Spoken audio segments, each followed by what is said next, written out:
इसमें state government, central government, supreme court से लेके जितने भी एक तरह से रिजर्वेशन विरोधी लोग हैं, जो सोशल जस्टिस को नहीं चाहने वाले लोग हैं, सभी लोगों का उसमें षड्यंत्र में शामिल है। मिली भगत है सबका, मिली भगत है। लेकिन हमारा मेन है कि अपना भाई हमारा समझ जाए तब ना।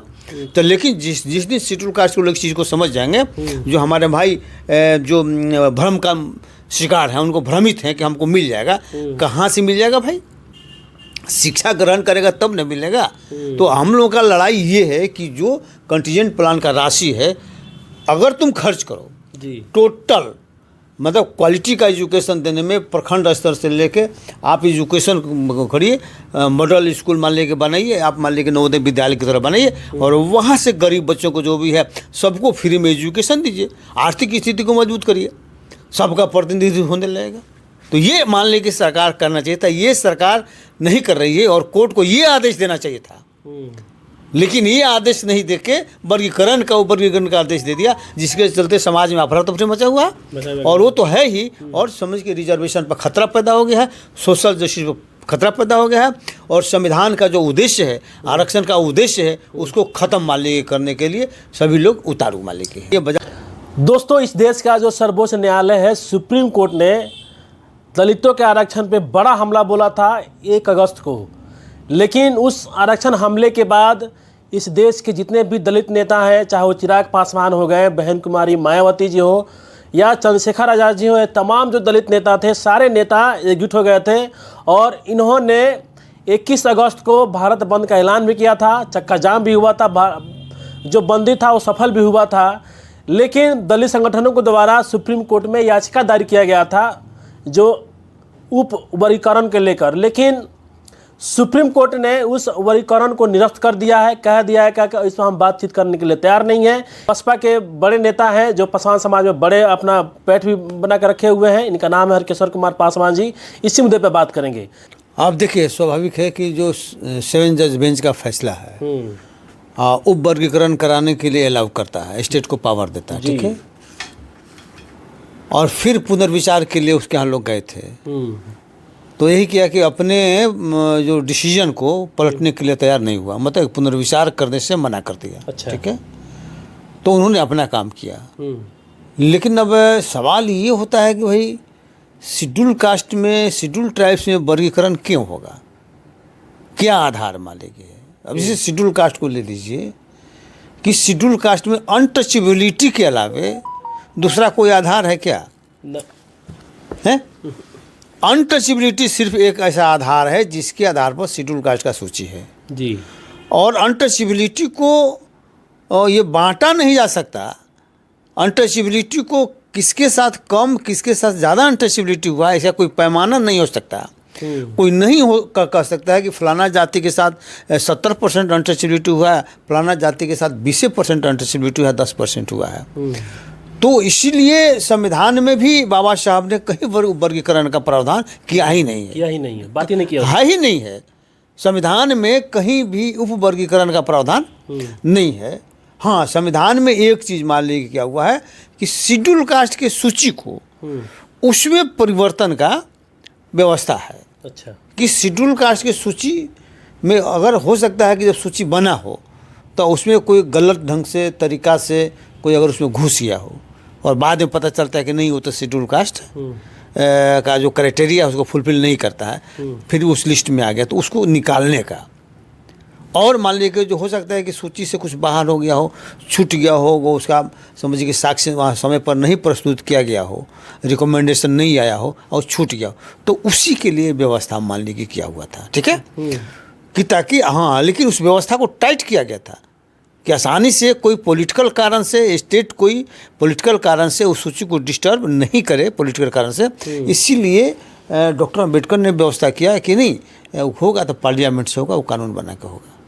इतनी सारी व्यवस्था डॉक्टर अम्बेडकर ने, चूँकि सूची डिस्टर्ब नहीं हो इसके लिए उन्होंने व्यवस्था किया। और वर्गीकरण की व्यवस्था है ही नहीं, इसलिए नहीं हुआ कि शेड्यूल कास्ट के सारे लोगों का, शेड्यूल टाइप्स के सभी जो लोग हैं, सबको एक साथ प्रताड़ना झेला पड़ा, एक समान प्रताड़ना झेला पड़ा, एक समान अधिकार मिला। तो फिर अंतर का वर्गीकरण का सवाल कहाँ पैदा होता है। सुप्रीम कोर्ट तो कह रही है कि जो दलित वर्ग में जो और जातियां हो गई, जो निचले स्तर के जो जातियां आती हैं, उनको आज तक आरक्षण नहीं मिला। अच्छा। उनके लोग आज तक डीएम, एसपी, इंजीनियर नहीं बन पाए। अब उनको मतलब देना चाहती है। किसने रोका उनको? किसी ने रोका? ऐसा नहीं ना कि मतलब ऐसा नहीं ना कि भाई जो आगे बढ़ गए उनको रोक दिया। तो जो उनको फैसिलिटी मिला, जो अधिकार मिला, उनको भी मिला। अगर समान मिला सबको, हाँ समान अधिकार मिला ना। ऐसा नहीं ना कि भाई कि जो पिछड़ गई हैं उनको अधिकार नहीं मिला था। अधिकार तो उनको भी मिला था, हाँ, लेकिन पिछड़ गई, ये भी वास्तविकता है। लेकिन पिछड़ने का वजह क्या है, क्या रहा? तो इस पर न मान लेंगे ना। पिछड़ने का वजह जो आगे बढ़ी हुई जातियाँ नहीं है कि उनको रोक दिया। अच्छा, उनके पिछड़ने का वजह दूसरा है कि बाबा साहब ने जो संविधान में व्यवस्था किया स्पेशल कॉन्टीजेंट प्लान का, जो पूना पैक्ट से भी आया है, पूना पैक्ट से आया है स्पेशल कॉन्टीजेंट प्लान, मतलब कि शेड्यूल कास्ट के लिए अलग से आप राशि निकाल दीजिए। अच्छा। और शेड्यूल कास्ट के राशि जो निकालिएगा बजट से, उस राशि को इनके शैक्षणिक और आर्थिक स्थिति को मजबूत करने में लगाइए। उस राशि का अगर सचमुच में एससी एसटी के लिए उपयोग होता, उनके शिक्षा पर खर्च किया जाता, उनका आर्थिक स्थिति को मजबूत करने के लिए किया होता, तो आज ये स्थिति नहीं होती। तो इसके लिए स्टेट गवर्नमेंट या केंद्र सरकार जो भी है, आज तक जो जिनकी सरकार रही है, जो सत्ता पर बैठे हुए लोग हैं, उसके लिए वो दोषी हैं। लेकिन यहाँ पर दोषी बनाया जा रहा है जो आगे शेड्यूल कास्ट बढ़ गए, उनको दोषी बना के आपस में लड़ाने का काम किया जा रहा है, बांटने की कोशिश की जा रही है। बांटने की कोशिश किया जा रहा है। मेन मतलब है कि बांट जाए, कमज़ोर हो जाए। बाबा साहब ने बहुत सी जातियों को, कितना जाति बटा हुआ था, 1002 जाति है शेड्यूल कास्ट का, सबको एक समान परिस्थिति जनता के शिकार लोगों को एक साथ इकट्ठा किया। अब धीरे धीरे इसका अल्टीमेट रिजल्ट क्या होगा? तो नहीं, आज कहिएगा कि 4 पार्ट में करिए, तो फिर उसमें जो पीछे छूट जाएगा कि नहीं हमको तो अलग दीजिए, तो करते करते 1000 पार्ट में बंटना पड़ेगा। तो रिजर्वेशन का मतलब रह जाएगा क्या? कैसे बटेगा? 1000 जातियों को रिजर्वेशन कैसे बटेगा 15% में? नहीं बट पाएगा। मान लीजिए 15% रिजर्वेशन है और 1000 जातियों को बांटना, अलग अलग सब मांगने लगेगा, तो 1000 जातियों को कैसे बचेगा? आप व्यवहारिक चीज़ हो जाएगा। तो इस चीज़ ऐसा मान लीजिए कर देना, लेंदी कर देना, अव्यवहारिक बना देना है, ताकि रिजर्वेशन ख़त्म हो जाए। यही मान लें कि साजिश है। ये साजिश बहुत दिनों से चल रही थी। इसमें state government, central government, supreme court से लेके जितने भी एक तरह से रिजर्वेशन विरोधी लोग हैं, जो सोशल जस्टिस को नहीं चाहने वाले लोग हैं, सभी लोगों का उसमें षड्यंत्र में शामिल है। मिली भगत है सबका, मिली भगत है। लेकिन हमारा मेन है कि अपना भाई हमारा समझ जाए तब ना। तो लेकिन जिस दिन शेड्यूल कास्ट को लोग चीज़ को समझ जाएंगे, जो हमारे भाई जो भ्रम का शिकार हैं, उनको भ्रमित हैं कि हमको मिल जाएगा, कहाँ से मिल जाएगा भाई? शिक्षा ग्रहण करेगा तब न मिलेगा। तो हम लोगों का लड़ाई ये है कि जो कंटीजेंट प्लान का राशि है, अगर तुम खर्च करो जी, टोटल मतलब क्वालिटी का एजुकेशन देने में, प्रखंड स्तर से लेके आप एजुकेशन करिए, मॉडल स्कूल मान लेके बनाइए, आप मान लेके नवोदय विद्यालय की तरह बनाइए, और वहाँ से गरीब बच्चों को जो भी है सबको फ्री में एजुकेशन दीजिए, आर्थिक स्थिति को मजबूत करिए, सबका प्रतिनिधित्व होने लगेगा। तो ये मान लें कि सरकार करना चाहिए था, ये सरकार नहीं कर रही है, और कोर्ट को ये आदेश देना चाहिए था। लेकिन ये आदेश नहीं देके वर्गीकरण का आदेश दे दिया, जिसके चलते समाज में अफरा तफरी मचा हुआ है। और वो तो है ही, और समझ के रिजर्वेशन पर खतरा पैदा हो गया है, सोशल जस्टिस पर खतरा पैदा हो गया है, और संविधान का जो उद्देश्य है, आरक्षण का उद्देश्य है, उसको ख़त्म मान लीजिए करने के लिए सभी लोग उतारू मान लीजिए। ये बजाबते षड्यंत्र के तहत हुआ है।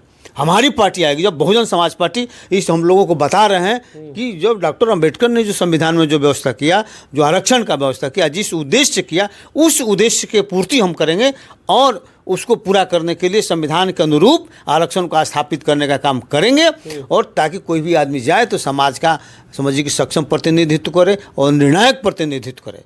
लेकिन चूंकि हमारे ही लोग कन्फ्यूज हैं, अच्छा, तो अपने लोगों को समझाना बुझाना बहुत ज़रूरी हो गया। इसीलिए वाम सेवा के माध्यम से हम लोग हर एक जिला में जा रहे हैं और बता रहे हैं, समझा रहे हैं कि भाई संविधान का उद्देश्य क्या था, आरक्षण का उद्देश्य क्या था, और उसको उद्देश्य के खिलाफ सारी पार्टियां कैसे है, कांग्रेस कैसे है, बीजेपी कैसे है, राजद कैसे है, और मान लीजिए कि जदयू कैसे है, ये हम लोग को बता रहे हैं। तो ये जिस दिन समझ जाएगा, हम लोग बहुत जल्दी सफल भी होंगे। हमको लगता है कि इसमें हम लोग सफल हो जाएंगे। चलिए सर, बहुत बहुत धन्यवाद।